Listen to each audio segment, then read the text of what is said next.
Вітаю вас, мої любі ванильні котики, на каналі Не Ваніль. З вами, як завжди, я, сексолог Вікторія Білан. І сьогодні ми поговоримо про історію Біллі Мілігана, а точніше про дисоціативний розлад.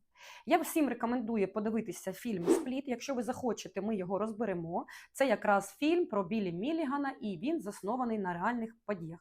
Дуже класний фільм, я рекомендую. Що ж таке дисоціативний розлад особистості? Це коли йде роздвоєння, розщеплення особистості на декілька альтер-его, тобто таких субособистостей.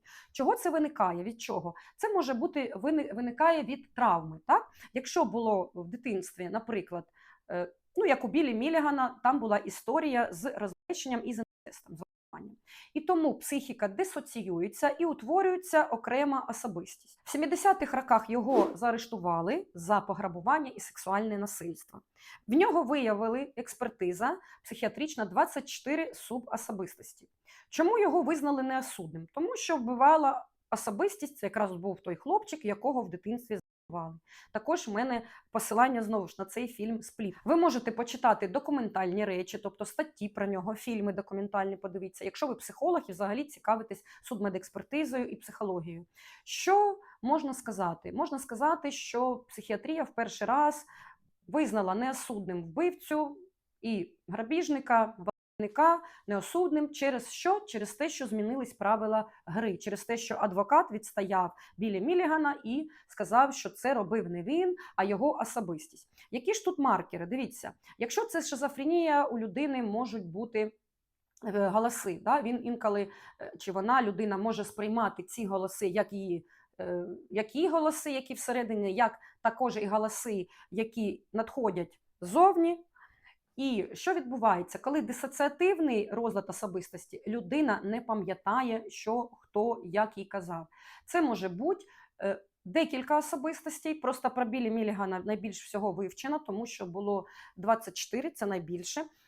І кожна особистість, вона унікальна. Вона має свій голос, вона може говорити різними мовами, вона може, наприклад, у одної художниці також після сексуального насильства різні картини. Тобто кожна картина унікальна. І коли відправили ці картини на експертизу, виявилось, що там навіть різні художні техніки, наче писали їх різні люди. Так само у Біллі Мілігана були різні люди в його субособистості.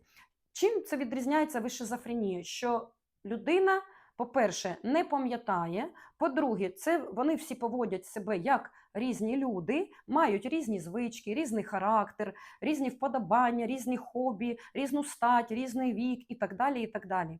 І людина не пам'ятає, коли вона саме переключається між цими особистостями. Які ж субособистості були у Біллі Мілігана? Перший – це Артур. Це англійський джентльмен, який любить класичну літературу, класичну музику, а також знає арабську мову. Друга субособистість – це Рейджен. Це жорстокий югослав з славянським акцентом, який володіє карате.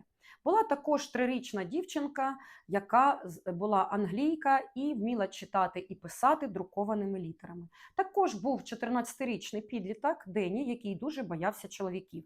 Також Адалана, 19-річна лесбійка, сором'язлива поетеса, яка брала участь у насильницьких діях над жінками. Тобто, як бачите, багато субособистостей. По фільму там саме дитина вбивала, тобто саме дитинка, яка дисоціювалась, яка була принижена, вона наче вбивала цих жінок по фільму. В документальних же записах ви знайдете, що це декілька особистостей. Історія Біллі Мілігана стала дуже відомою, стала відомою в психіатрії, і тоді розділили шизофренію і дисоціативний розлад. Чи дійсно він страждав на цю хворобу? Ми не знаємо, але завжди цікаво знати, що ось так розвивалась психіатрія і такі були цікаві кейси. Отже, підписуйтесь на мій канал, давайте, якщо хочете, ми обговоримо фільм «Спліт». Я вам його дуже рекомендую. Навіть є такий серіал «Спліт». Що таке спліт? Це розщеплення. Тобто спліт, коли розщеплення психіки, розщеплення особистості. До нових зустрічей, пишіть коментарі, ставте лайки і пишіть обов'язково, який ви фільм хочете, щоб я розібрала.